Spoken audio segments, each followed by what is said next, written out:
Many of us are used to seeing former players find themselves in a new role after the end of their careers. Some become good coaches, train young players, or work as TV experts. However, as in professional football, not everyone can become Lionel Messi. Sometimes players cannot realize themselves in those fields after retirement. Therefore, many dare to try themselves in a completely new role.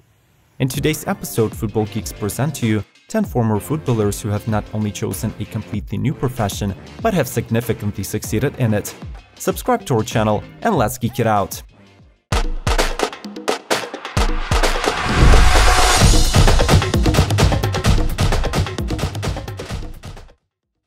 Number 10. Kaha Kaladze. One of the most pivotal players of that prime Milan team that terrified everyone in the middle 2000s. Kaladze spent 10 seasons in Milan and is regarded as one of the club's legends.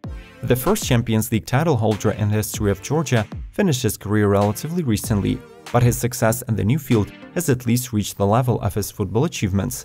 Immediately after retirement, Kaha became involved in politics and joined the opposition Georgian Dream Party, which won the 2012 elections. Quickly enough, Kaladze got the post of the Minister of Energy of Georgia. Those who accepted this appointment with a grin most likely were wrong. Kaha had been in the office for 5 years until 2017, successfully doing the job.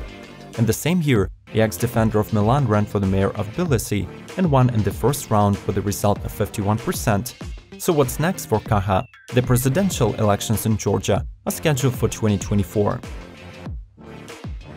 Number 9. George Weah. If you're wondering where Kaha Kaladze's presidential ambitions are coming from, take a look at the career of George Weah. For those who have already forgotten, we will remind you that George Weah is not just a successful ex-striker of such clubs as Monaco, PSG and Milan. He's a true superstar of the 90s and one of the best football players of the 20th century. The long-legged forward is the winner of the 1995 Ballon d'Or.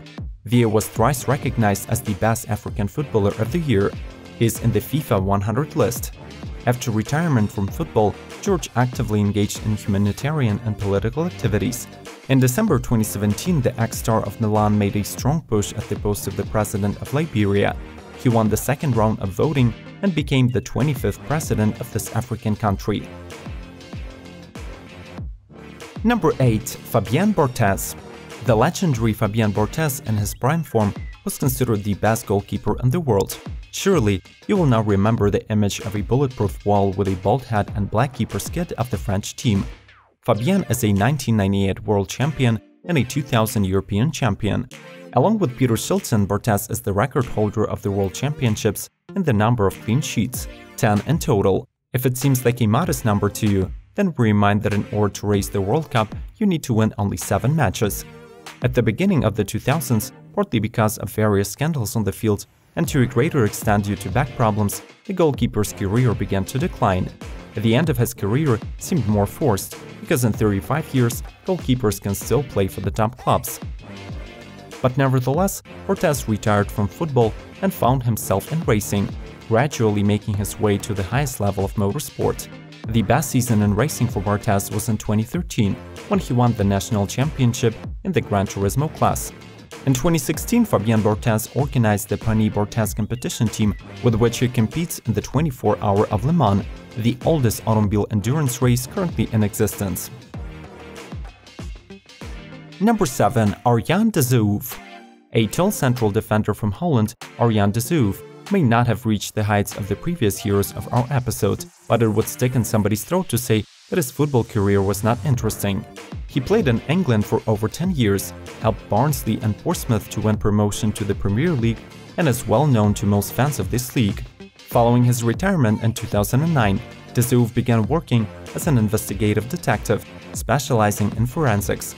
De Zeeuw's choice is also somewhat unusual because he has a doctoral degree in medicine.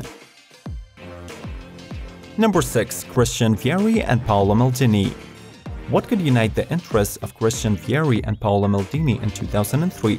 Certainly not football. Both players were in rivaling teams, Milan and Internazionale.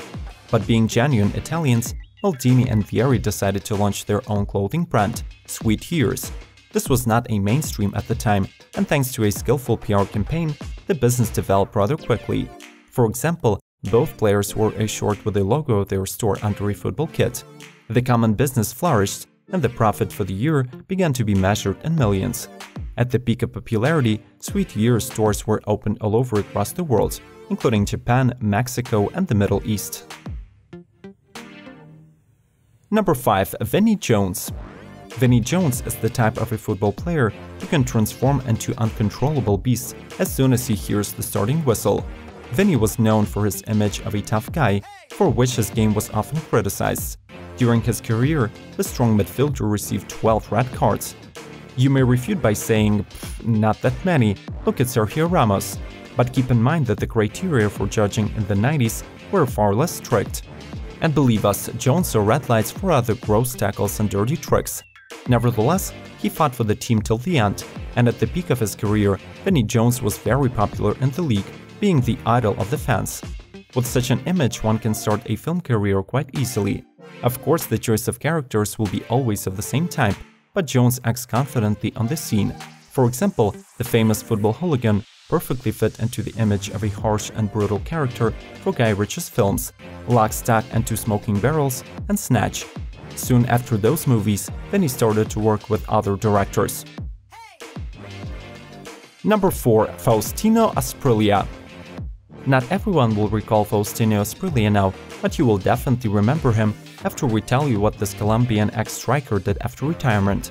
Faustino began career powerfully. For 3 years in Atlético Nacional, he netted so many goals that there were enough of them to force the Italian Parma pay $10 million for the player's transfer in 1992.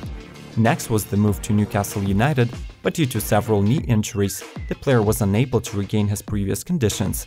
The last few years, Faustino played out at home. Nevertheless, he put the national team t-shirt for 57 times. With 20 goals scored for Colombia, Faustino is one of the most successful players in the history of the national team. At the same time, Asprilla well succeeded in developing of his image and popularity. Truth be told, the growth of his popularity was forced by a romance with a porn model, firing a machine gun, and shooting nude for the cover of Fashion magazine.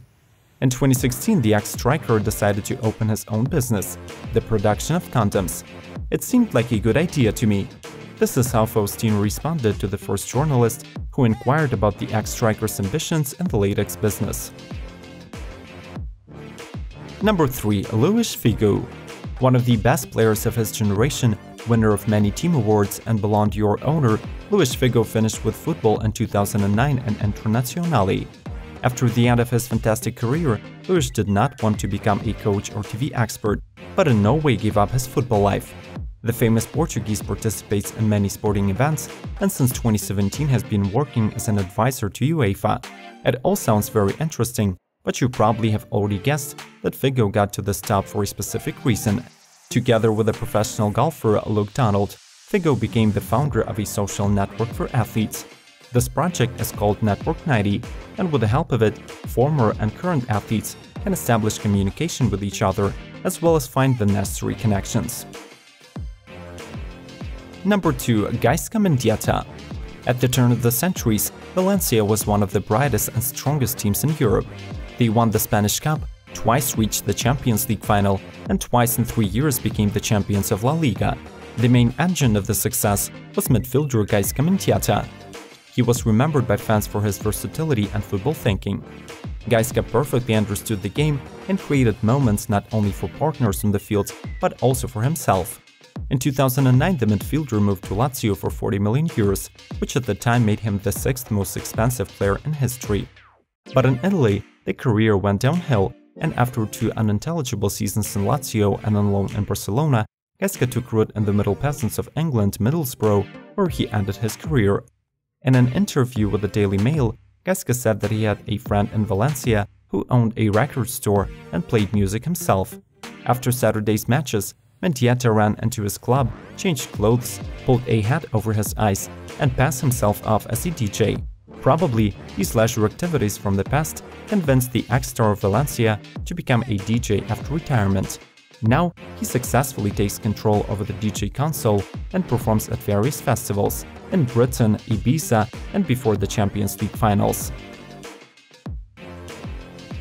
Number 1. Tim Wiese. Quite often, retired players find a place in another sport. Sometimes it is trivial golf or tennis on the weekends with friends, and sometimes martial arts or top-level motorsports. But the German footballer Team Wiese provides perhaps the most exotic example. The bronze medalist of the World Championship in 2010 is known to football fans primarily as a perennial guardian of the Werder Bremen Gates, for whom Wiese played from 2005 to 2012. The last 2 years of his career, the goalkeeper spent at Hoffenheim's side, but he could not secure a place in the main squad. Not to waste time in vain, the goalkeeper started to exercise at the gym additionally and gradually fell in love with the weightlifting world. When the club and the goalkeeper broke off the contract by mutual agreement in the winter of 2014, Tim had already gained a lot of muscles and was looking more like a bodybuilder than a typical gate guard. It was then when the idea of professional wrestling arose. Despite the realization that wrestling is primarily a show, all Wiese's friends expressed support for him. In an interview, the former football player said that most people do not understand what these few minutes of a staged battle cost for wrestlers. As a rule, wrestling requires hundreds of hours of training with iron and with partners and a rigid diet. The professional discipline should be no worse than that of true football stars. Besides, as Team revealed, quite often fellow wrestlers really punch each other, because it is really hard to keep track of everything that happens in the ring. In 2016, Wiese held the first fight under the WWE banner, the largest organizer of professional wrestling fights. In front of 10,000 spectators in Munich, the Wiese team collected their first win, and the player himself was rumored to receive a check for 300,000, a very significant retirement bonus. Thank you for being with us till the end. Which player's career impressed you the most? Should we come up with a Volume 2 in the nearest future? Share your opinion in the comments and subscribe to Football Geeks. We'll see you soon!